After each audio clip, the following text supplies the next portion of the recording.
Let me tell you who is up here with us, and then I'll tell you why we're doing this. So, and this will also be the order of the people that will speak. They're each going to speak for approximately 10 minutes, and then we're going to have a conversation, because it's important for us to have a conversation and not just for this to be one-way traffic. So, to my far right is Dr. David Gushee, the director of Mercer University Center for Theology and Public Life. To his left is Kirk Bloodsworth, who's a former death row inmate and the first person in the United States to be exonerated from death row by DNA testing. To his left is Frank Thompson, who's a former superintendent of the Oregon State Penitentiary. And to his left, my right, is Reverend Gabriel Salguero, the president of the National Latino Evangelical Coalition. So why are we here? Well, we're here because a few months ago, I was invited to an event in Washington, D.C., and David and Gabriel were there. It was put on by an organization called the Constitution Project, and we were talking about a report called Preventing Irreversible Error. And what was interesting to me about this meeting was, one, the people you had in the room was the full spectrum of evangelicals, from your sort of sojourners evangelicals, if you want to call them that type, to your Robertson School of Government evangelicals, if you want to talk about that being another extreme. But here was the common thing. We were all captivated, perplexed, and I think certainly moved by what we learned about the complexities with the administration of the death penalty in the United States. And here is what I'd like to invite everyone to think about as you're listening to our presenters and as we talk together. Regardless of where you stand on the death penalty, whether you are completely for it or whether you are dead set against it, what I'd like us to consider is this from a Christian point of view, and that is this. If Christians are people that are truly concerned about truth and truly concerned about justice, are we really concerned about justice, even for someone that might be guilty and perhaps, on death row? Are we concerned about how they got there? Are we concerned about the entire process of that? Are we willing to look at that? Or do we just sort of hold our position and then pay no attention to some of the complexities and particularities with the way that the death penalty is administered in various states in our country? So I'd like to invite you to at least ask yourself that question. I mean, am I really committed to truth and justice? And if I am, what am I willing to look at? What am I willing to consider? And so I invite you to listen to our presenters and then to have a great conversation for the next 40 minutes or so. So first, Dr. Gushee is going to come up and talk to us about some theological concerns and some other facts about the death penalty. Thanks, David.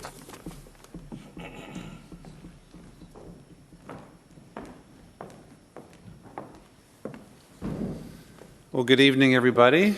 Thanks for coming out. This is a good crowd, and it is good to be back at Wheaton for fifth or sixth time, I think, in my career. So it's good to be here. I have pages and pages of notes, which would take me beyond the 10 minutes, and there's so many different directions to go. I'll start off this way. Capital punishment, as it is practiced in the United States in 2014, offers a profound test, a test case in biblical hermeneutics, how we interpret and apply biblical texts, how we read the canon of Scripture, by what criteria, how we sift through the materials that are there, and then also bring the text as interpreted into conversation with other relevant sources, including human experience, the tradition of the church, reasoned reflection, and what can be gleaned about the actual practice of the death penalty as we find it in the United States of America. A lot of times, I think evangelical Christians, mainly our part of the world, evangelical Christians, think that an issue has been adequately analyzed if the texts in the Bible are considered, even you might say in the abstract, or even considered in their original historical context, without a whole lot of careful attention to what is actually going on with that issue as we find it today. But just a little bit of reflection would help us to see that that's not adequate, that the ethical reflection process, the moral assessment process, involves doing that biblical work, but bringing it into engagement with what is actually going on. And I think that you will find that our speakers this evening will help with that experiential, contextual reflection process. But my task is mainly to think a little bit about how we would wrap our minds around this issue biblically. A lot of times with the death penalty biblical conversation, you know exactly where someone is going to end up based on where they start. If they start with Old Testament law, skip over Jesus and go to Romans 13, you have one approach. If they start with Jesus and skip over Old Testament law and don't say much about Romans 13, you have another approach. I'm going to try to do neither of those, but I am going to start with Jesus. If you thumb through the Gospel of Matthew, for example, you get these notes that have echoed through the consciousness of Christians through the centuries. Blessed are the merciful. Blessed are the peacemakers. You get Jesus teaching in the Sermon on the Mount those hard words about not retaliating, about turning the other cheek and going the second mile, about loving our enemies. Or do not judge, lest you be judged, which when you allow such words to work deep in your heart, tend to elevate our own sense of our sinfulness and unworthiness rather than somebody else's sinfulness and unworthiness. Or all the discussion and evidences of the ways that Jesus forgives sins, that we're all sinners in need of forgiveness, and that I am the chief of sinners. And so when we look at somebody who's been convicted of a crime, if the Spirit of Christ has worked much in us, we're not able to absolutize the evil in that person. We're able to see what is wrong in us and to have mercy in the way we look at that other person. We think about how Jesus represented a posture of forgiveness, of understanding, of inviting people into his community who others condemned, in contrast with the religious leader types of his context. And then there's the staggering story of Jesus' own last days on earth. His betrayal, his unjust arrest, his railroaded trial, his beatings and abuse at the hands of guards, his basically a sham trial and an unjust execution at the hands of Rome. And not the first in the New Testament, because John the Baptist was the first who had unjust execution at the hands of the powers. And then it went on from there with the rest of so many apostles and others. We began as a martyred church that was far more often the victim of the death penalty than anybody interested in supporting it. It helps to remember that heritage when we think about the death penalty. I was struck this evening by what Jesus says in Matthew when he's arrested, and one of his disciples gets out a sword to fight back, and Jesus says, "Put your sword back into its place, for all who take the sword will perish by the sword." Such words have echoed in our consciousness that somehow to be distinctively followers of Christ, we're not mainly about bearing swords and slashing our way to a better world. There's something not quite Christ-like about that. But of course, the New Testament is about 1/3 of the Bible, and the Old Testament is about 2/3 of the Bible. And the Old Testament has some other things to say that can be connected, and in some places feel like tension or contrast. But here's the way I put the Old Testament material together with the New Testament material. Clearly, the Old Testament teaches that human life is made in the image of God and is sacred in God's sight, and I think everything I'm saying here has corollaries in the New Testament. That the sacred worth of the human being must be acknowledged and must be protected. There is a basic human right to life, and law and culture need to protect that right. Human beings must be trained by their parents and by society not to deal with their frustrations and their lusts and their angers by killing other people. If they do kill somebody else, they must be prevented from doing it again. They must be apprehended and given a fair trial, punished proportionately, and prevented from killing again. Certainly, the Old Testament in its legal sections mandates the death penalty repeatedly for, I think it's something like 15 offenses, most of which we wouldn't even think about today. But the Old Testament sets an extraordinarily high burden of proof for the use of the death penalty, including 2 eyewitnesses, which is much more strict than what we have in our legal system for anybody wanting to apply Old Testament law and to think about its implications for us. The Bible offers numerous stories of God's merciful decision to spare killers from having to suffer the very death penalty that the Old Testament prescribes, which includes Cain and Moses and David as just 3 examples. The rabbis, we learn, over the centuries ended up interpreting the death penalty statutes of the Torah gradually to more and more narrow the grounds for the use of the death penalty so that it became essentially unusable. So they retained the death penalty. They knew it was there in the Torah, but they said it signals the seriousness of murder, but they tried to reduce the actual use of the death penalty. And then the towering example of Jesus rounds off this testimony, a Savior who died for God's kingdom but did not kill for it, and who left behind a church that also was a nonviolent movement that did not even begin to embrace the large use of killing either in war or in criminal justice until at least 3 centuries later. So this helps to explain, this body of material, you can see how people could end up pro-death penalty in the abstract or anti-death penalty in the abstract based on this overall picture, though I think if Jesus is central and the example of the early church is taken seriously, it leans one against the death penalty.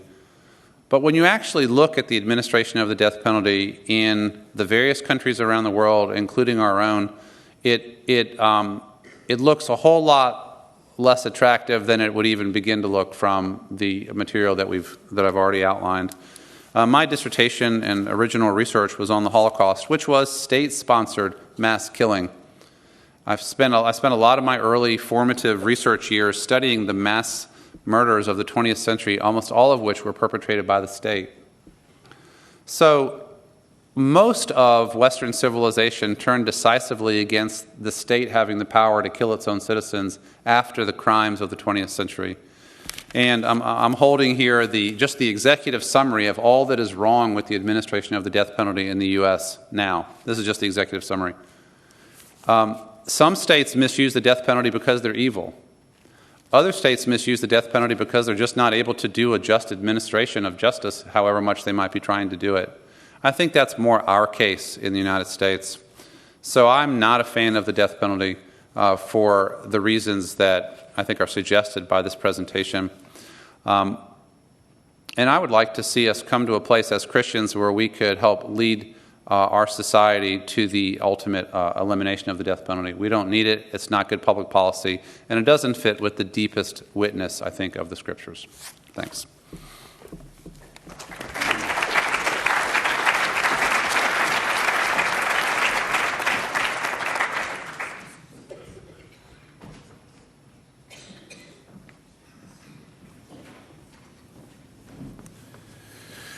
Hello, and thank you, Wheaton College, for having us, in EJ USA for bringing me here, and all the other speakers up here. Frank and I know each other very well. He's your next speaker. But I come from a position where I know what the death penalty can do, and I know what it did to me.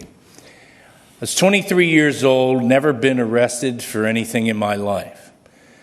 I was honorably discharged out of the United States Marine Corps and went to a Christian high school in 11th and 12th grade. My family were very spiritual people. I grew up in a small town in Maryland called Cambridge, Maryland. I was newly married and just got married and wanted to start my own fishing business. My father was a fisherman in the Chesapeake Bay, where we catch crabs and so forth and oysters. And his father was a fisherman, and his father, and so on. I found myself, pining after my wife because I was working on the water by myself, and she went back to Baltimore. And next thing I know, I found myself in Baltimore, Maryland, in a place called Essex. And that's when my life turned upside down. I remember the whole situation. I went back to Cambridge and was staying at my cousin's house. This was after the month of July in 1984. And a knock was on the door. And I can only describe it as not a knock, but it was a banging. Open up. It's the Baltimore County Police Department. We have a warrant for the arrest of Kirk Bloodsworth. Lights were in my face, and I went to the door, had a pair of silk running shorts on, no shirt, and you step outside, Mr. Bloodsworth. You're under arrest for first-degree murder of 9-year-old Dawn Hamilton. There's a book out about my case, and it's called Bloodsworth, The True Story of the First Death Row Inmate Exonerated by DNA, written by Tim Junkin, and a film that's going to be coming out this spring called Bloodsworth, An Innocent Man. Now, this whole thing started based on eyewitness testimony. You just heard Dr. was talking about this just a while ago. It's like you had to have 2 witnesses. 5 identification witnesses positively identified me as being the last person, they said, that was seen with Dawn Hamilton that day. Now, I'm going to tell you the description of the person that they were looking for. Description is as follows: 6'5", curly blonde hair, bushy mustache, tan skin, and skinny. Certainly I wasn't as robust as I am today, but I had hair that was red as a fire plug back then. I do not tan, I burn. I had sideburns down to here. I had a red mustache. My whole complexion was red. And even the 2 main witnesses, which was an 8 and a 10-year-old boy, said the same thing. He looked similar to the guy, but his hair is too red, pointing at my picture. Yet, they took me to court. Yet, they indicted me, and they took me through a 2-week trial. From the time I was arrested, it took 8 months to send me to death row. Now, in the time I'm on death row, and I'm telling you that my life was over at 24 years old. I was sitting in a cell when that 400 and some pound door slammed shut. It sounded just like the tailgate of a dump truck. I can remember me walking down in leg irons and chains like this, just shuffling, sticking me in that cell, and they condemned me. The worst thing you could possibly ever be called is a child murderer and killer. You can imagine what my life expectancy was going to be like in this place, that I could take 3 steps from the back wall and be at the cell door, and I could touch either wall by going like that. This was my life. I grew up in a household that my mother was a devout Christian, so was my father. I read the Bible I went to Sunday school, went to church, and believed in God. And nothing's going to happen to you, right? If God's for us, who can be against us? As he say, the government. I can certainly tell you that somebody can be against you, even though you're a Christian. There's many people who have died because they were Christians in this world. And so I'm sitting in this cell, and I happen to be a prison librarian now. And so about 5 or 6 to 7 years have passed. And, I'm getting close to my 30s now. My trial, I I had 2 trials. Both of them ended up convicted me in both. I was sentenced to death, and I wound up spending a total of 8 years, 10 months, and 19 days, and 2 years on death row for something I had absolutely nothing to do with. One day I was sitting in my cell, and a guard gave me this book, and it was by Joseph Wambaugh. He's a noted author and son of a Pittsburgh police officer and a cop in his own right. And he wrote a book about some killings and a new technology called DNA. You like my tie, by the way? And it's a double helix.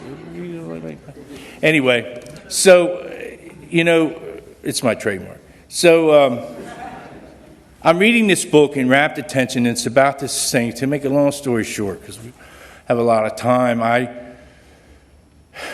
the story goes on by the DNA tested the male population of this small town of Narborough to find these killer of these 2 children over there. And they tested 5,000 people. They excluded 2,500 of them based on blood typing, and then tested the other 25 to 3,000 people. The test results came back, and they were negative. Nobody had been caught as being the Narborough killer. But the book goes on and says that a man was in a local pub in England and was heard bragging to some friends of his that he had took a DNA test for somebody else. And that person he took the test for was the real Narborough killer. I tell you what, the size of Illinois just popped off in my head as an epiphany. Because if it can convict you, why can't it free you?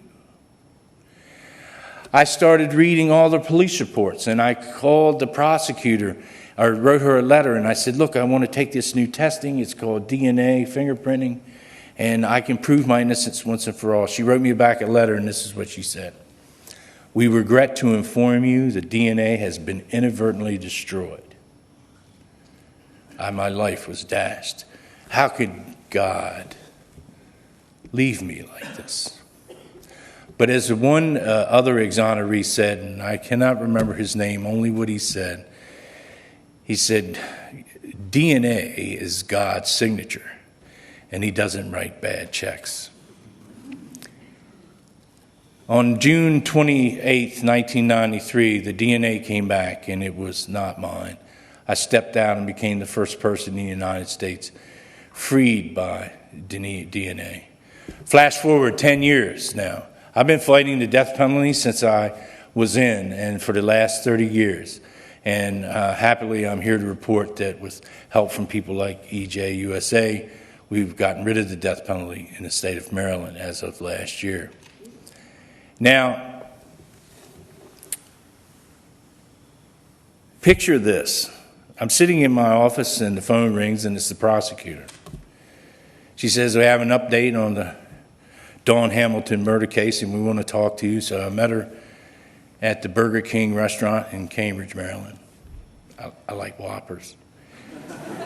We went there, and she said, we have the real killer, and his name was Kimberly Shea Ruffner. And guess how tall he was? Anybody want to guess? 5'6" and 160 pounds. And the tragic thing is he slept in a tier below me for 5 years and never said a word. Now, 8 days before I was arrested, a police report came out about this guy, and the police never went back to check. If it can happen to me, folks, it can happen to anybody in Wheaton College, and I don't want it to happen to anybody else. Abolish the death penalty. Take care.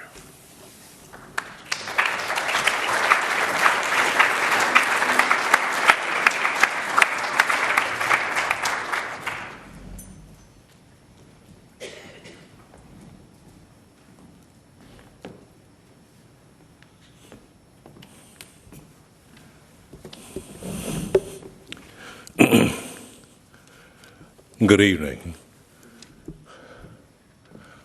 I'm a Christian, and my name is Frank Thompson, and I served as superintendent of the Oregon State Penitentiary in Salem, Oregon, where I was called upon to oversee the only 2 executions to have taken place over the past 50 years. At the time, it had been only 32 years.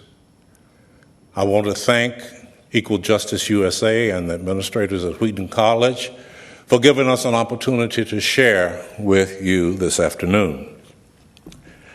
As I go through my comments, there are a couple of thoughts I'd like for you to hold as a backdrop to anything that I say.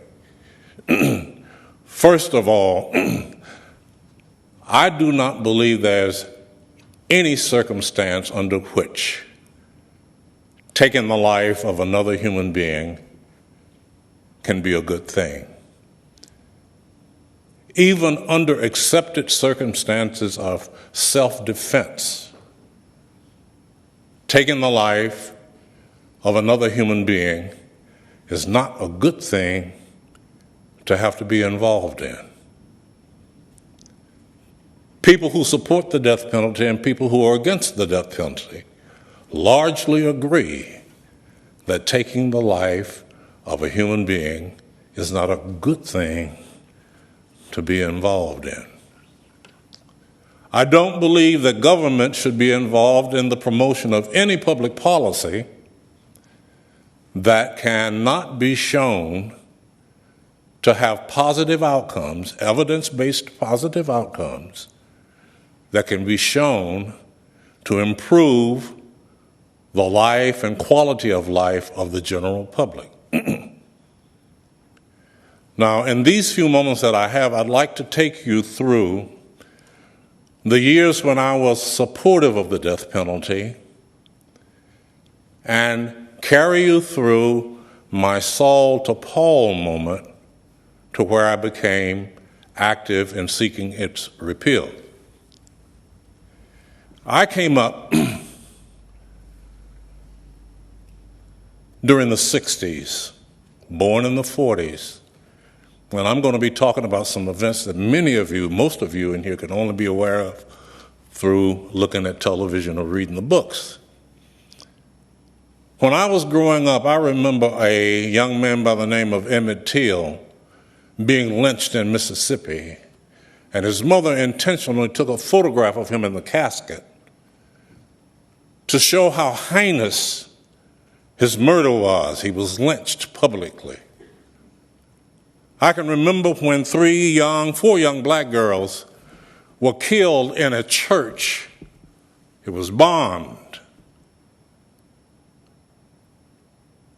They were attending a civil rights meeting where they were in pursuit of their constitutional rights. I was a member of a Christian community who felt that the people who perpetrated those crimes should be executed, that capital punishment would be the only just sanction for people who would commit crimes like that. So well into my teenage years, I was Martin Luther King, JFK, McVeigh in Oklahoma that blew up the federal building, killed all of those children. I had a cousin who married a first cousin, state trooper, shot in the head with his own weapon. Friend of mine who was my roommate in the police academy in Arkansas was abducted at a night traffic stop. He was killed. So I'm nurturing an acceptance, at least, and an active support in some ways of the death penalty. So as I got into law enforcement, I, on some level, was becoming more and more aware of some of the problems with it, but I tolerated its imperfections, just as I did other institutions in our society that were not perfect, hoping that over time, with good people being involved, it could become a better institution. This country had overcome slavery, it had overcome segregation in the South, it had overcome many civil rights issues with the civil rights laws. So somehow or another I rationalized as I matured in the field of corrections and law enforcement that capital punishment had its place. I never dealt with it on an intimate and personal level. I was fortunate enough to have been promoted to the position of superintendent of the Oregon State Penitentiary in Salem, Oregon in 1994. Just as I knew when I volunteered for the military, if it was possible for me to go to war someday, I volunteered anyway. And I demonstrated against the war when I got out. Well, just as I had done then, I accepted the position at the Oregon State Penitentiary, knowing that Oregon was a capital punishment state and that we had death row at the Oregon State Penitentiary. And I was a professional. I was law enforcement. I was accommodating capital punishment on several levels, on a certain level within my mindset. I accepted the position. And they asked me during my interview, Frank, you know that this is a capital punishment state, don't you? And I said, yes. You know that under certain circumstances it could happen that you might have to execute someone. Do you think you could do it? And my answer, of course, was I could do it.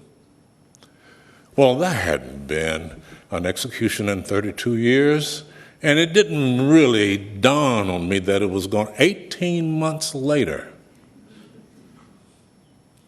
One of the inmates on death row volunteered his execution. Now, if this inmate had gone through all of his appeals, that inmate would still be alive today. So here Frank was in a state with a capital punishment program that had formerly been death by gas. Now, I'm new. I want you to picture this now. I'm new to the state of Oregon. I don't hardly know anybody. I'm going to have to choose an executioner that is confidential, that nobody knows. Now, how am I, a new person in Oregon, going to find confidentially somebody to be an executioner without asking somebody to help me find somebody confidentially to be an executioner? I had to pull the old executional policies and procedures off the wall, dust them off, and rewrite with some wonderfully dedicated and loyal staff. I was called upon to become so intimately familiar with the execution process that I was familiar with every nuance and every possibility. This was the first execution in 32 years. There's a new guy at the helm. Nobody in the state had ever gone through. In many other instances across the country, execution processes had been going on. A new superintendent come in. You got the policy manuals. You got people on staff who could surround you and advise you and help you usher. Nobody talking about feeling alone. So I think maybe had all of those procedures been in place when I got there, I would have just fallen in like I did in service, learned to march, do my job, and going through the process. But having to become so intimately tied up and pulling this off became one of the most profound. Words cannot express the responsibility and the weight and the concern I had for my staff. And all of a sudden, I felt the weight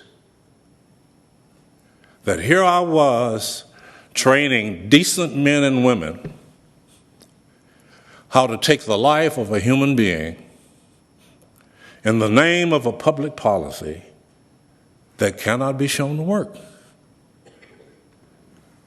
I had to lead them, and I could not go forward with it without being honest with them about this emerging uncertainty that I had about the death penalty. I had to come to grips with where I actually stood on it. So I talked to the director and said, I believe a stable society needs to have professional people who can do the dangerous and the tough jobs and unpopular jobs as long as they are able to speak against it. And without giving me affirmative permission to speak out against it, that was this sort of nod, and that's all I needed, because that was this sort of nod of the head and a smile. I'll never forget it.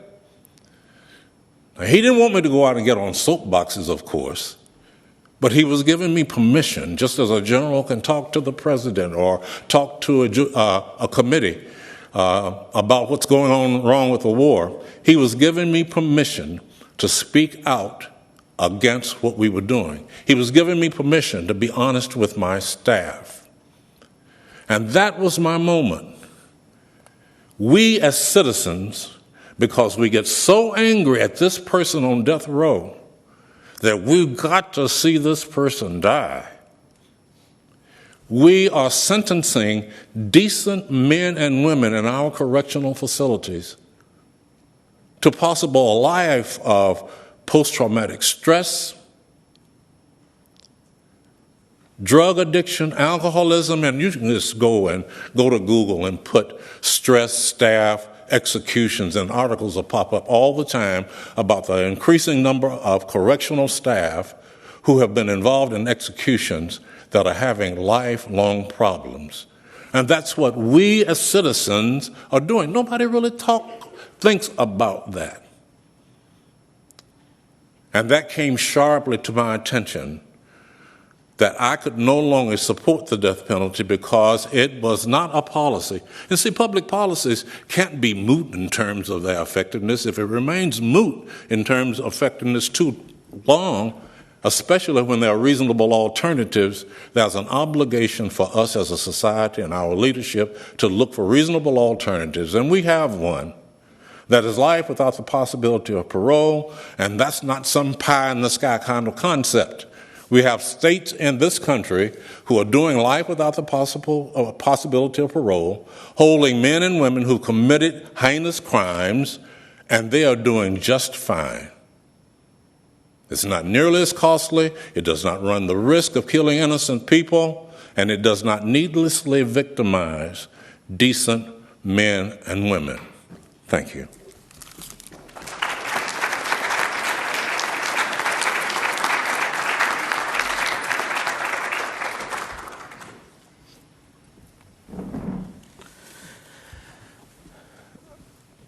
Thank you, all of you, for your patience and your willingness to hear and listen to what I know is a difficult, complicated, and delicate subject. Estamos hablando de vida y muerte. We're talking about life and death. I want to thank Wheaton College and the Center for Applied Christian Ethics, Dr. Coate, Equal Justice USA, and the Institute for Prison Ministry. The question that our dear friend Vincent began with is why are we here? What brings us to this? The death penalty has been around in the United States almost as long as I've been around. I won't tell you how long that is. One thing that sticks in my mind, and I want you to remember this number if you can. Over 140. Over 140. Over 140 people have been convicted and sentenced to the death penalty and later been exonerated. I learned from the Bible that innocent people can go to jail. Just ask Joseph. Ask Stephen. Ask Paul. Innocent people can go to jail. And innocent people can be executed. What brings me to this topic, I will confess that I was for some time in my life pro-capital punishment. I grew up Pentecostal. My father is a conservative Pentecostal bishop. That may be a redundancy.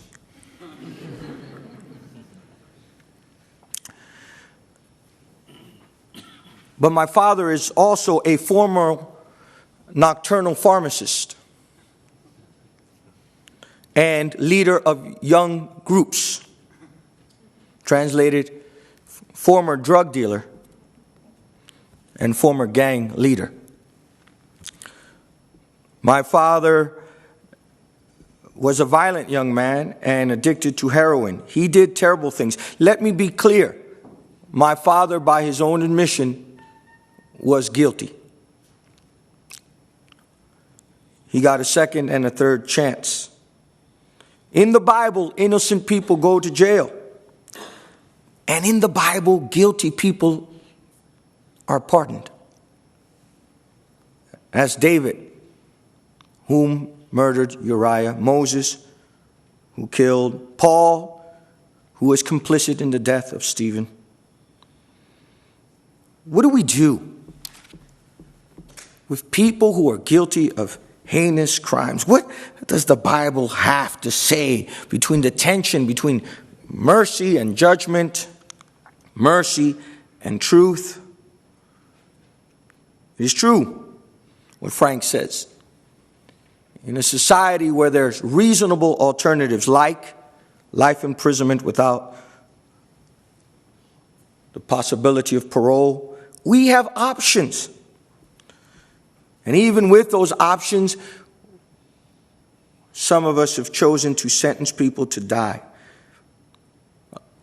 I think a little less than a year ago, I caught a call from Texas about the case of a Mexican foreign national called Edgar Tamayo, who clearly had what in legal terms is called diminished capacity, severe mental discapacity. He was sentenced to death. I wrote a letter together with hundreds of pastors from Texas, evangelical pastors from across the country. I remember getting the call when he was executed. I cried. My wife cried. Because in light of reasonable alternatives, we chose to execute a man with diminished capacity. For me, the reason I oppose the death penalty is because if one person, if one Kirk is executed, that's one too many. The reason I'm opposed to the death penalty, and I am profoundly respectful of people on the other side, this is not an easy issue, is because I would not be around today if we did not think of reasonable alternatives of judgment and punishment and, yes, reintegration and mercy. I pastor in New York City, in Manhattan. I've seen my share of death and crime. Disproportionately, people in my community, Latinos and African Americans, are the victims of crime. They are also disproportionately executed because, as the report that Dr. Gushy has cited, the way capital punishment is meted out is not equitable. It's not just. In front of the church where my wife and I pastor, they killed a young man. I'll call him Jose, that was not his name. 19 years old. He was the grandson of one of the head elders of the congregation. I remember when I got the call that this young man was killed, and I remember that most of his family said to the grandfather, I wish we had the death penalty in this state. And the grandfather, the elder, in his 70s, said, why? Why? Because killing another young person would change what?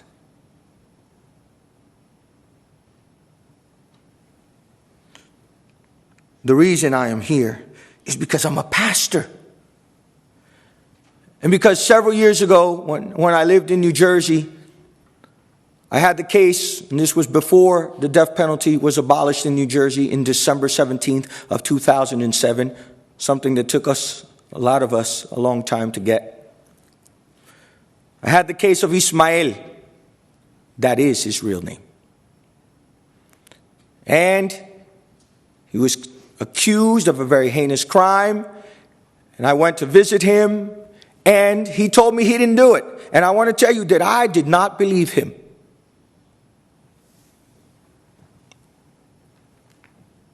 I said, you look guilty. You know, sometimes we're so confident of our ability to determine who's guilty and who's innocent, to divide the wheat from the tares. A caution the New Testament speaks great about. I'm confident it's you.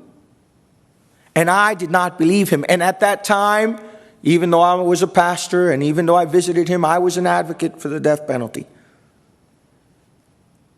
He was convicted in the first trial. On his way to conviction, again, sentencing, till new evidence came out to exonerate him. And I remember what I said to him when he quoted scripture to me, and he says, Pastor, I knew you didn't believe me. And he who has no sin, let him pronounce the death penalty. I am against the death penalty because innocent people are executed, because disproportionately we sentence people to capital punishment based on their socioeconomic status, their capacity to provide a certain amount of defense, because my Savior, my Lord, my God was executed on a rugged cross, because my Father, and he was guilty, got a second chance. No, he didn't commit murder or something worthy of capital punishment, but he was on his way. I'm against the death penalty because I read scripture. I was trained in Christian social ethics. And when people say to me, Gabriel, pero qué de Romanos 13? What about Romans 13? I said, there's a chapter before that called Romans 12 that says, do not be conformed to the patterns of this cosmos. Be ye transformed by the renewing of your mind. That there's other scriptures that lead us to reasonable alternatives. That in communities like the ones I serve, that are disproportionately impacted by murder and violent crimes, there's still a disproportionate leaning against capital punishment. Don't you find that interesting? That the communities that are most impacted by murder and violent crimes are the communities most against it. The ones who are most victimized, the ones most open to this, most vulnerable, are most against it. I'm against it because if just one Kirk is executed, his blood will cry out from the ground.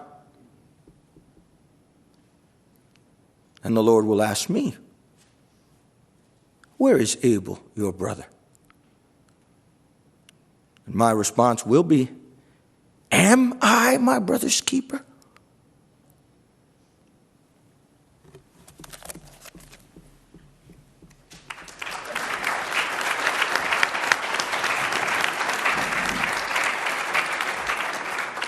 Thanks. There are two microphones right here. You can ask a question to any particular person, or you can ask a general question and somebody will choose to answer that. So let me just prime the pump by saying this also. I just want to recall what I said at the beginning about the question of what is our commitment to justice? Because you may say, and I'm sure at least one person in here may say, that you're not against the death penalty. That's fine, sort of. By sort of, I mean this. what I want to know is, are you willing to look at some of the things that Gabriel was saying, for example, about why he changed his position? Whether you decide to change your position on the rightfulness or wrongness of the death penalty or not. What is your position about the administration of justice? To me, that's the question that you have to be able to answer, regardless of what you think about the rightness or wrongness of the death penalty. So we have to think about that if we really do think about loving our neighbor as ourselves and being our brother's keeper and our sister's keeper. So, who would like to be the first? I love these moments where everyone just stares at the panel. But if anyone wants to ask a question, please feel free.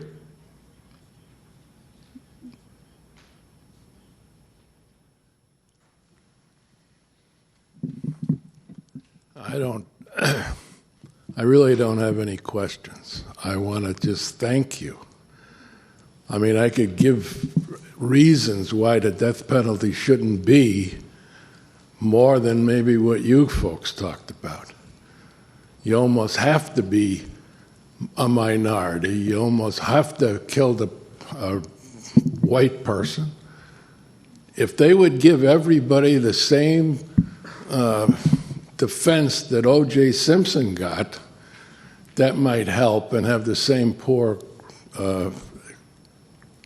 person on the other side.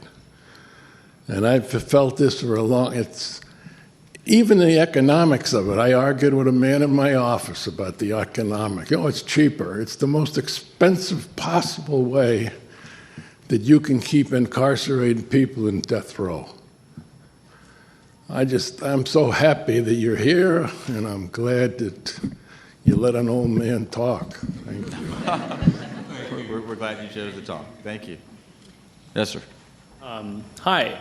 My question concerns the balance of the discussion between the abstract issues and then the practical implementation. I think that's definitely come up in the discussion, but it seems like as long as people can believe that there is an abstract basis for supporting the death penalty, then they can always hold that even if we don't have a practical implementation, we can just continue to look for one unless we can show that it would be impossible. So I guess given that we have these two issues of the implementation and the abstract question, how should we balance that discussion so that we can actually affect policy?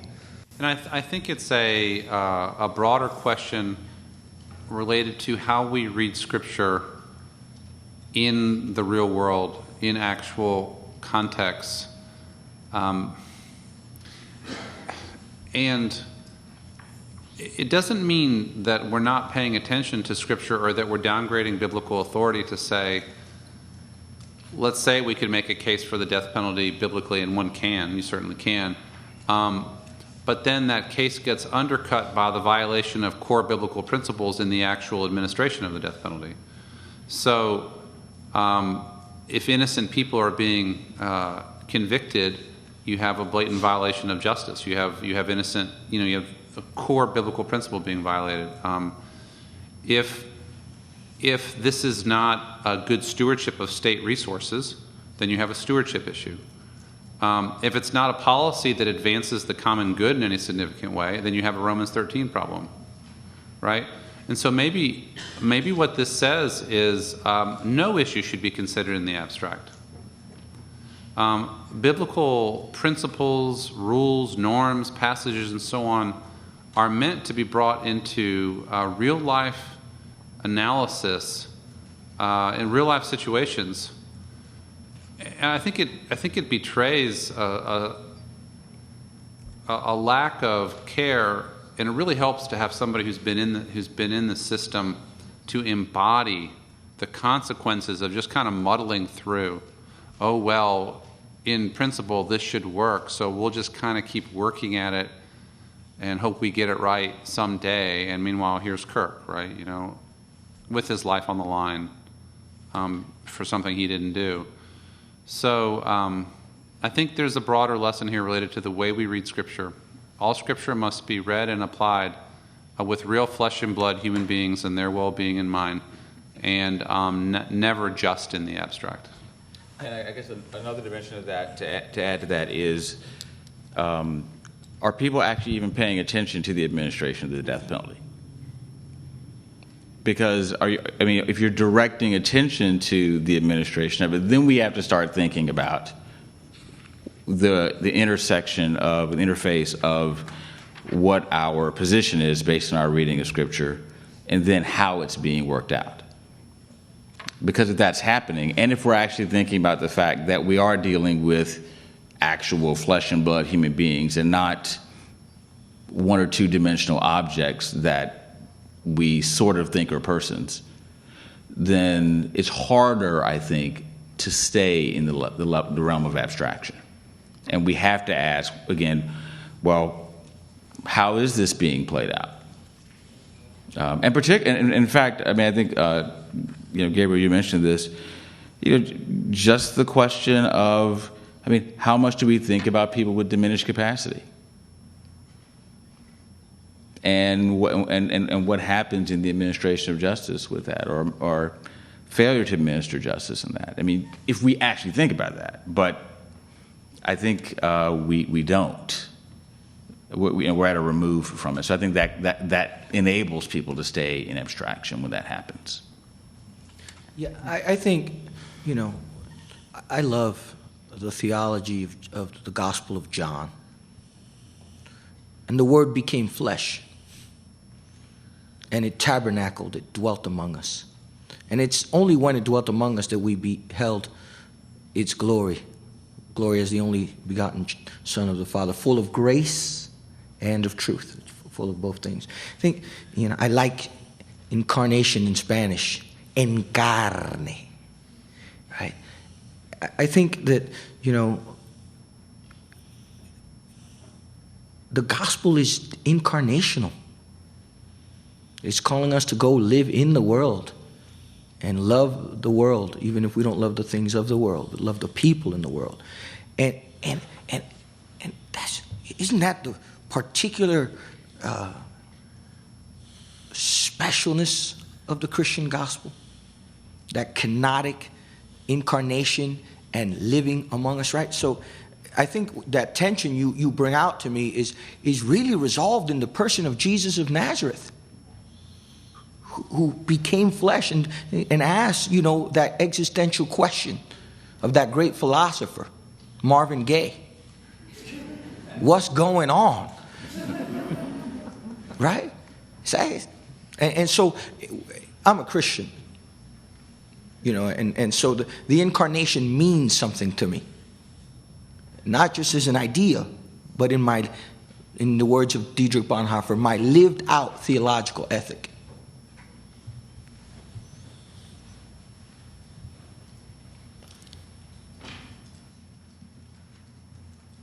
Hello, I just want to say thank you for coming and speaking tonight. I agree with you. Thank you for talking about this. I did want to ask, though, a more logistical question.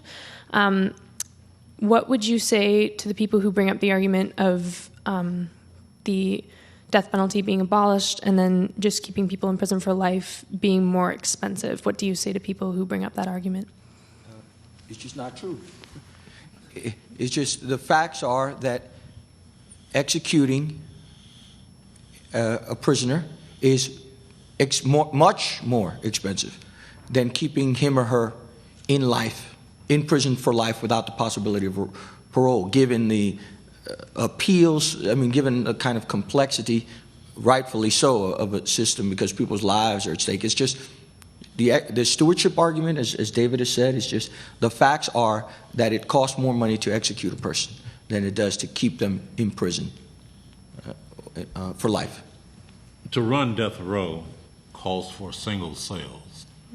Single cells are far more expensive to construct and maintain than majority of other types of construction in the correctional system.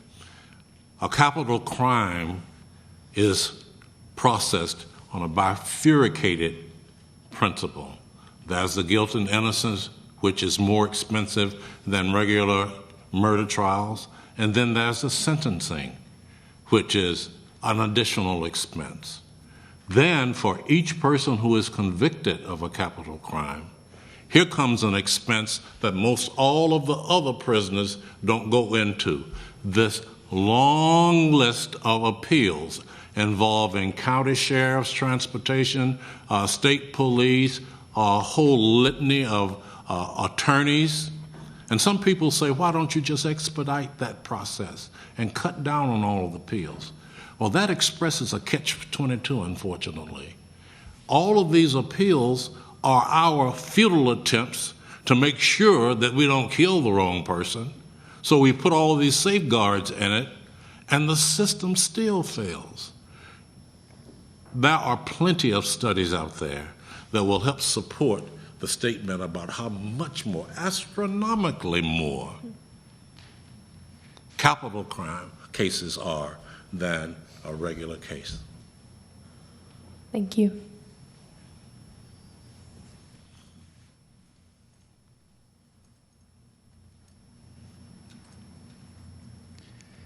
So as a former state, federal, and military prosecutor, I'm struck by the fact there's been no discussion about victims. Victims have opinions. Victims have the right under federal law to talk about what they want done in the case and the impact of the crime on their family. So we'll assume we have a case in which there is DNA evidence that establishes beyond a reasonable doubt that the accused committed the crime. And we'll assume that the family wants the death penalty imposed. If you're the judge, knowing that a heinous crime has happened, it's been established beyond a reasonable doubt, and the family wants the death penalty imposed, what do you say? What's the just thing to do? Thank you. I'd like to answer that myself. That's why a lot of us, Dawn Hamilton's family, were told by the prosecutor that this was going to give them closure. This was going to end their suffering, and the family agreed upon it. They thought that I was their killer. And you're talking about the most heinous crime that could ever occur. This little child was brutalized in a way that I won't even go into. One of the most horrific crimes in our state history. And at the end of the day, and this is what I say, if we could know that that person you're talking or referring to was actually one every single time, we could make this. There's an argument that you say you could do it. But at the end of the day, all these smart people, the prosecutors in my case, were the best in the state. Baltimore County was one of the highest ones. They put more people on death row than anybody in the state of Maryland. But homicide detectives with 25 years experience, 2 of them. The judge had over 30-some years in experience. And at the end of the day, the state of Maryland versus Kirk Bloodsworth, every single one of them was dead wrong. We can't kill the guilty and pass over the innocent people. We don't know who. There's a prison population of 2.3 million. There is a death row population of over 3,400 plus and climbing. We don't know. There's been statistical studies that say over 4% of people on death row alone are innocent. I don't think that we can climb over people like myself. 147 people have been exonerated on death row in the United States, according to Death Penalty Information Center. I just think that we are going about it the wrong way, because if we think sometimes that we have it right, when some people, and my prosecutor, pulled evidence about another suspect, how can we do it right if we're not doing it right technically or ethically? We can't. And if we think we can get all the guilty people because DNA says so, out of the 147 people who've been exonerated from DNA, only 18 of us come from death row. It doesn't tell us the whole picture. And the one thing I think that we are mistaking in this thing, and this is what I believe, is that if we keep trying to say that we can make the worst of the worst pay for their crimes, and we believe that this person is guilty or that person is guilty, that makes us omnipotent, and we are not. I think I gave you examples of how I'm a victim. I had relatives killed. Now, there are laws that have been introduced that more particularly when agents of law enforcement are killed, that should be a capital crime. I've been there. I hear those concerns. And at some point when you're developing public policy, you have to make a decision in terms of evidence-based outcomes, which is the best for the general public. And I will admit to you, when I was out, the hue and cry I was letting out for capital punishment was more for myself. And I had a right to argue for the death penalty. And so the victims that feel that pain, I hear them, and they're very legitimate. And their voices are a number of voices coming from both sides of the issue. But at some point, we have to make the difficult choices about what, and that's the question, what is best? So look for the kind of evidence that supports good public policy that improves the quality for the general public. Another thing that we need to be conscious of, there are a number of people who support the death penalty as victims because in some way it feels as if, and there are studies that support this, that feels in some way to be against it is being disloyal to their loved ones. But in reality, they dread the idea of having to go back through these protracted and lengthy trials over and over and over and hear the same stories and look at the same gruesome pictures and become increasingly victimized over the years. My last statement, since I've been working for repeal, I've become aware of the number of people who now are victims for repeal, and those numbers are surprisingly large. They would approximate, in my opinion, or approaching the number of victims against the death penalty. So there's a dynamic out there that really undergirds our responsibility to try and find an answer to this that best represents the general public and not Frank Thompson's anger and not Frank Thompson's quest for vengeance on a personal level. Yeah, I want to say, I hear you, and I just for a point of clarification, I actually mentioned a victim's family, a grandfather of a person who was killed in front of the steps of my church. Also, if you read Kirk's book, which we didn't have time in these 10 minutes, you'll find that he brings a picture of Dawn, the young girl who was murdered, brutally murdered.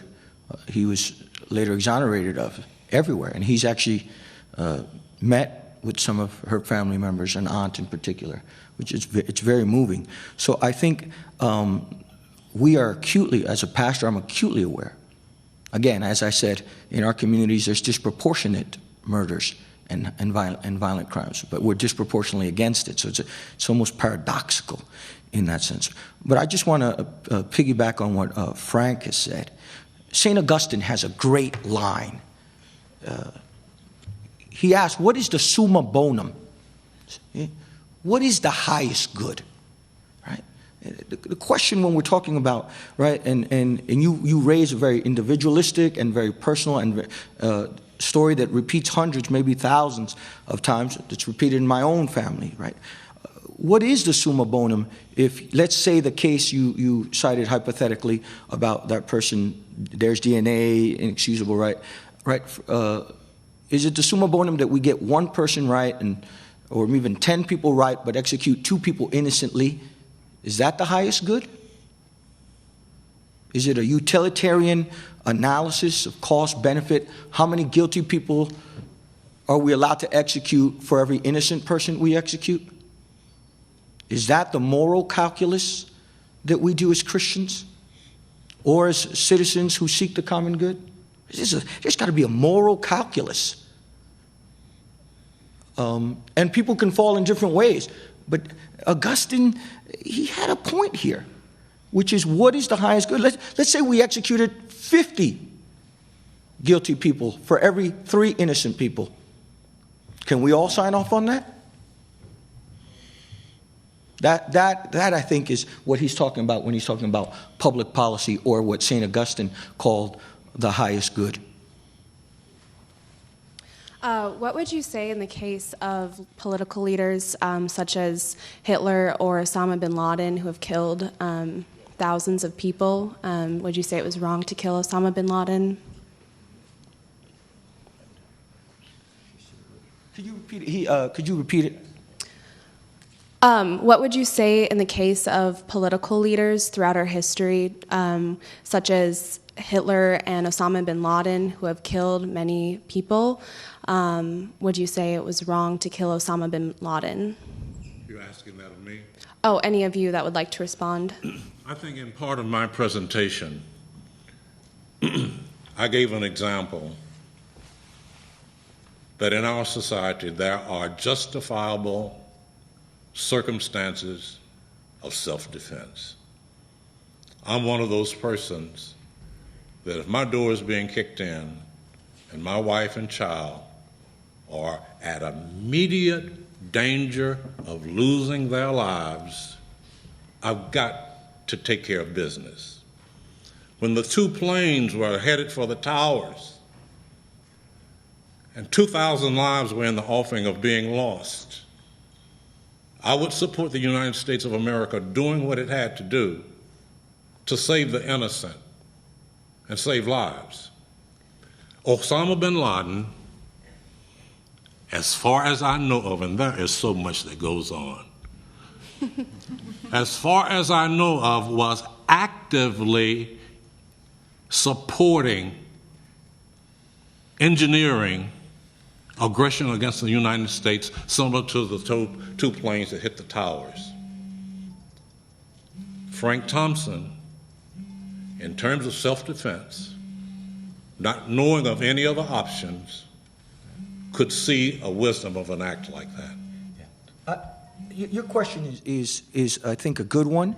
I do think it's a little apples and oranges in this regard. When you execute somebody, you've already apprehended him or her. So you are detaining them from future evil, future murders, future crimes. In the case of an active war, you have not, right? If you detained Hitler, or if you detained Osama without and limited his or her capacity, right? The case that Frank cites, I live in Manhattan. I was in New York during 9/11. So my cousin was in that building. There's a difference between something that's happening while it's happened and then saying, we've apprehended the person. We have stopped their capacity to do evil. Look, this question that you asked, Dietrich Bonhoeffer asked himself, what do you do when all our options are evil? Much to his credit, he said they were all evil. And he talked about the penultimate and the ultimate in his book Ethics, and also in Life, Letters and Papers from Prison.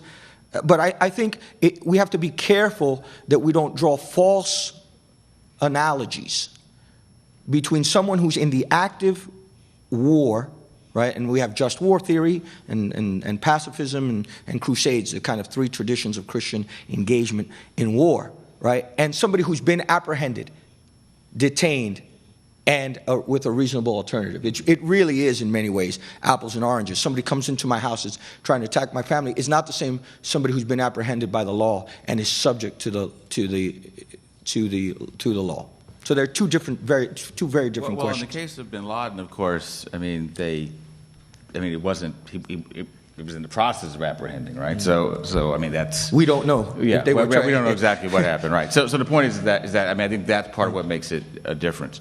All right, so we've got, in the interest of time, at least 4 more questions. So I want us to make sure we get through those, because some of you have perhaps been in the case of being in the line and then we didn't get to your question. So let's do our best. Okay, your question.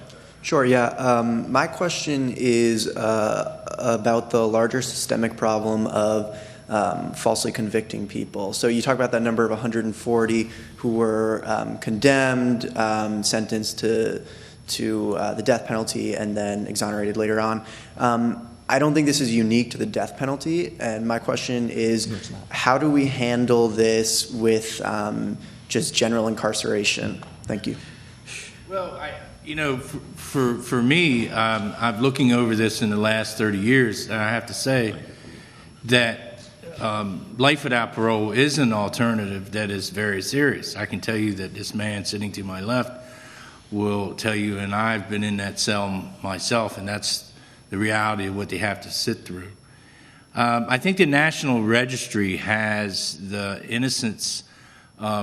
People who have been exonerated for one means or another, non-DNA cases or DNA cases. I think it's closer to about 400. I'm not really sure in DNA cases, but what DNA has found is that we make mistakes. 20 years ago, we relied upon something called eyewitness testimony. We know now that that is very faulty. It can be very faulty. In most murder cases, murder and rape cases, that it's 80% to 70, anywhere from 78 to 80% of the reason why wrongful convictions happen. We also thought, like 20 or 30 years ago, that bite mark evidence was a viable thing. We know now that's junk science. Hair comparison testing. We also have technicians doing ballistics ballistics testing that don't even have a degree in metallurgy. This happened in my home state of Maryland. So best practices used are some of the best ways to go. Say, for instance, like lineup procedures. You have one person in a lineup coming out versus all six standing in a row. And you would have the police officer that's not involved in the robbery, somebody else conducting the lineup, with the caveat to the witness that the suspect may or may not be in a lineup. So there's a lot of things we can do systemically to try to change that around. And believe me, we have to have access to DNA for one thing. Some of these guys don't even have it. Another thing, you don't have access for your evidence to be preserved. There's some states that, as soon as you're convicted, they can throw your evidence away. And, so things like that needs to happen to make it a better system. But all in all, we are only human, and we make mistakes, and I don't see how, like everybody's up here saying, this is a failed policy, the death penalty, and it could kill an innocent person. The Constitution Project report that I mentioned is called Preventing Irreversible Error, and it has 39 recommendations, and it's easily accessible on the constitutionproject.org website. It's a really blue ribbon commission that worked on it. But the stuff that was most striking to me was the forensic lab section, which got a whole chapter in the report. And it's basic stuff like how long evidence is preserved and what best practices for handling forensic evidence. And it's basically, you watch the TV procedurals and it looks really sophisticated. And then when you read a report like this and you see how all over the place it actually is, it's actually pretty scary. And I do recommend checking that out, constitutionproject.org. Because Republicans and Democrats. Yes, it was very bipartisan. Yeah. Yes, so it wasn't some inside job for one side or another. Thanks. Recently, Pope Francis, I saw a statement where he was making the argument that life in prison as a sentence is basically the death penalty.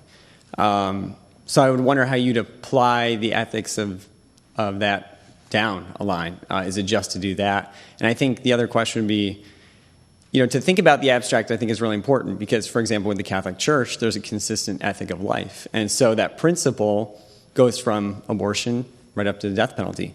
So I think it does somewhat of a disservice to say, well, you can make an argument for the death penalty, you can make it against it for the Bible. I think it's important that you give a biblical, consistent ethic principle that you run by and not just say, well, it works here or it doesn't work administratively. I mean, without that principle, how do you go about looking at the issue? I wrote a book called The Sacredness of Human Life that totally agrees with what you just said, and tries to be consistently pro-life across the board, and my own ethic, which has been deeply influenced by the Catholic moral tradition. It's interesting, the Catholic position itself is a great example of how change happens. The Catholic Church was pro-death penalty for centuries. Coming out of the Holocaust and World War II and the mayhem of the 20th century, the Catholic Church changed its position. So now official Catholic teaching is opposed to the death penalty. The last time I looked, it said in the Catechism something like, and if you have apprehended a murderer, then you should not execute them unless they are still actively ordering murders from prison. Like, in other words, like you can't stop them from killing even when you have them apprehended. That would be, that kind of case, like a gang leader who could still somehow orchestrate stuff or whatever. But in general, the Catholic position has been opposed to the death penalty at least since the 60s. And the popes regularly intervene with the U.S. Administration of Justice, saying, "Please stop, please don't execute." It is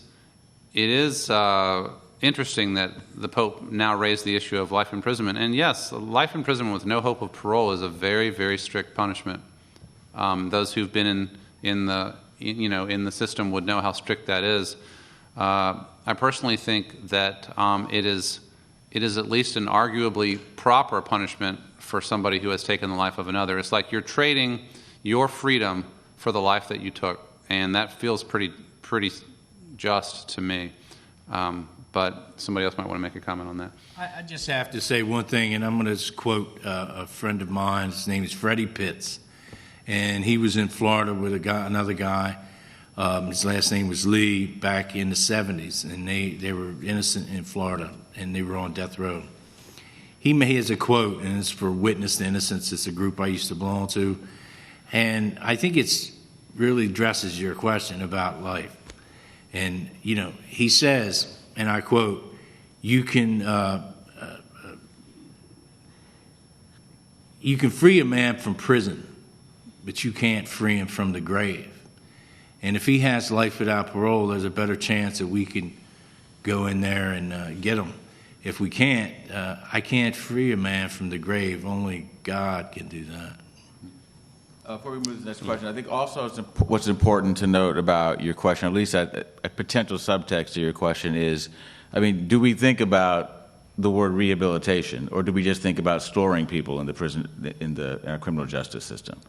Do we actually think about caring for prisoners? So I think that's a very important dimension of it that, I don't think it's just that much part of our conversation when we think about what happens with jail. We just store people in cells.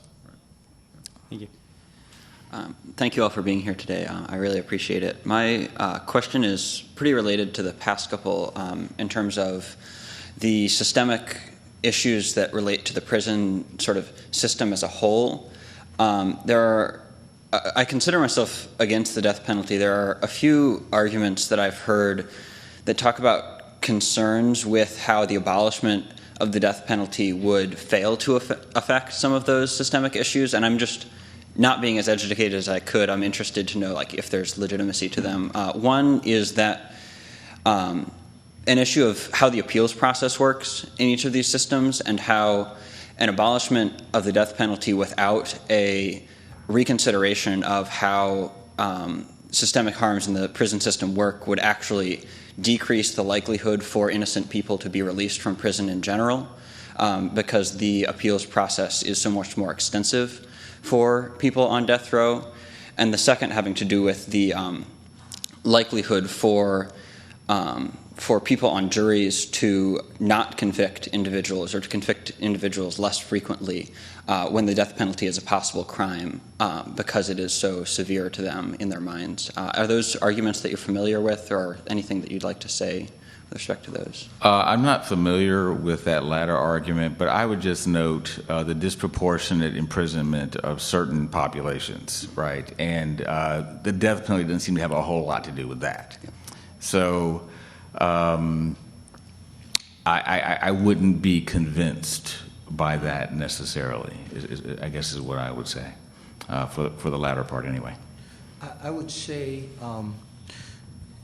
it is not a small point that is, I think, beyond this panel at this point to talk about this systemic breakdown of the criminal justice system. Let me say clearly, we have problems in the criminal justice system. Even, and I can say simultaneously, we still may have the best criminal justice system in the world, right? Both statements are not mutually exclusive, right? But my job as a citizen and as a Christian is to push it to be the best that it can be. And so the abolishing of the death penalty, I think, has the highest stakes because it's life and death, right? But there are serious concerns that others here talk about, the what Jonathan Colesville might call savage inequalities of the system. And you know, while it is day, we work to make it better.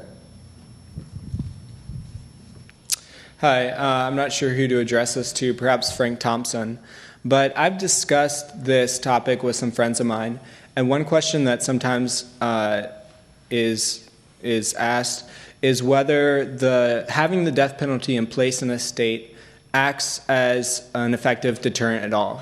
In other words, is a potential criminal going to think twice before raping someone or killing someone if he knows that that state has the death penalty and he might in fact be put to death for his actions? That's a question that is frequently debated. There are studies and there are difficult results to the studies, but the most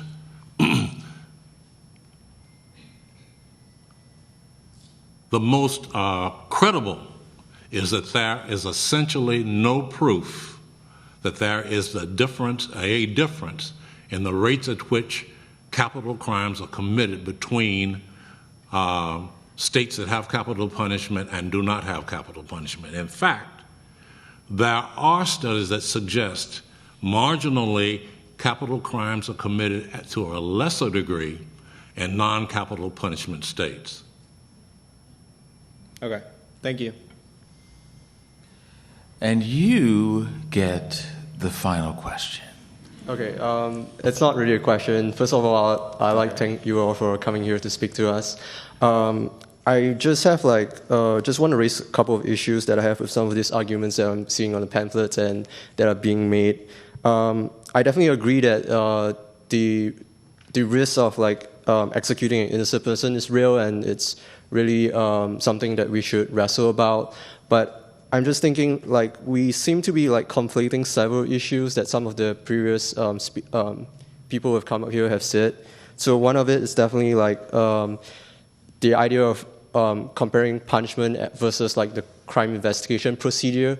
So maybe the focus should be on getting the crime investigation procedures right and more precise, rather than arguing that the death penalty is wrong or whatever. I feel like we are using a different argument to repeal the death penalty. And in the same light, the idea that the death penalty fails families of murder victims, I think I think the punishment system in general just fails victims of any kind. So maybe the issue we're talking about here is how to help the victims more rather than just repealing the death penalty. And just from a biblical perspective, I would think that so I've been doing research on forgiveness in the psychological field and with Christian psychologists. And one of the things that's often said is that forgiveness is not it's not the same as justice. So even when we forgive someone, we still have to bring him to justice. And if society has decided that the death penalty is the form of justice or is the form of punishment, I think that's reasonable, and that's probably might be biblical, especially when we look at the Old Testament. So I think if we look at a passage such as Jesus telling the Pharisees, whoever does not have sin should throw the first stone against the woman who committed adultery. I think the principle is that we should not use the punishment as a revenge-seeking tool or a form of condemnation, But in offering forgiveness, sometimes there are consequences that are legal and decided by society. So if like on an interpersonal basis, like someone sins against me and I have the right to put him to death penalty, but I could on an interpersonal basis decide that I should not put him to death. So that's on an individual level. But if you look at the death penalty, it's more on like a society level. So I think there is some differences or nuances that we have to separate out, even when we are talking about how we show love towards our neighbor and how we practice interpersonal forgiveness and forgiveness as a society. And in terms of evidence-based research, I definitely didn't come here like armed with like statistics and analysis or tools like that, so I might be wrong, but I come from a country, Singapore, in Southeast Asia, that definitely has pretty strict death penalty rules, and some people might even think that it's a repressive country. But my sense and my experience of living in Singapore is that death penalty has been pretty helpful in keeping drugs off the street, just keeping drugs from entering in easily and drug traffickers from like peddling drugs along the streets. So if the death penalty can be a good deterrent against things that could easily ruin many people's lives, I would say that could be a good argument for the benefits of the public good. And who is to say, I don't think it's necessarily biblical to say that physical death is kind of like worse off than like ruining a person's life emotionally or psychologically. So no matter like what kind of justice system we are using, there is definitely some people who will fall through the cracks and be wrongly accused and stuff like that. And I don't think it's necessarily biblical or right to say that a person who is wrongly put to death is worse off than a person who is wrongly incarcerated and has a result emotionally or psychologically, socially scarred or something like that. Yeah. So those are not really questions. Those are just thoughts. It is a lot of comments. That's true. Can I pick up on one of them? Yeah, go ahead. Sure. I got a 2, 3, 4, and 5. I think the sacredness of life clearly means that ending somebody's life, either as a murderer or as the punishment for murder, is the gravest thing that one can do. I don't think anything can be compared to it in exactly the same way. The other thing is, it's a good point about forgiveness and justice, and that a family could simultaneously say, seek justice for an offense against that family, like the murder of their child or something, and also move into a place of forgiveness. And that's a good point. I would say that there are various ways to advance justice, and what our panel has been saying is that the death penalty has not proved in the U.S. to be, on balance, in our view, the best way to advance justice. And what I would say from the perspective of my Christian perspective is that there's something about the way Jesus did his ministry and advanced the kingdom of God and taught and lived and died, that shadows and affects, or ought to, our Christian approach to every aspect of life, including the way criminal justice is meted out. There's a dimension of mercy, a dimension of hope for rehabilitation, a concern for the well-being of everybody in the system, care for the least of these, that just kind of begins to bleed into our thinking about everything, including the criminal justice system. Yeah, I think you raised some good points. I think the first one about criminal investigation versus just punishment. I think that certainly we should advocate for better investigations and less tainted processes. And I don't think that's mutually exclusive. So I would say amen to that. Definitely better investigations. But that there are bad investigations, bad IDs, people make mistakes, and people pay with their life. The moral calculus, the ethical calculus just doesn't add up. I think about when we talk about when we as a society decide, is a dangerous normative ethic because in some societies we've decided that preaching the gospel is illegal.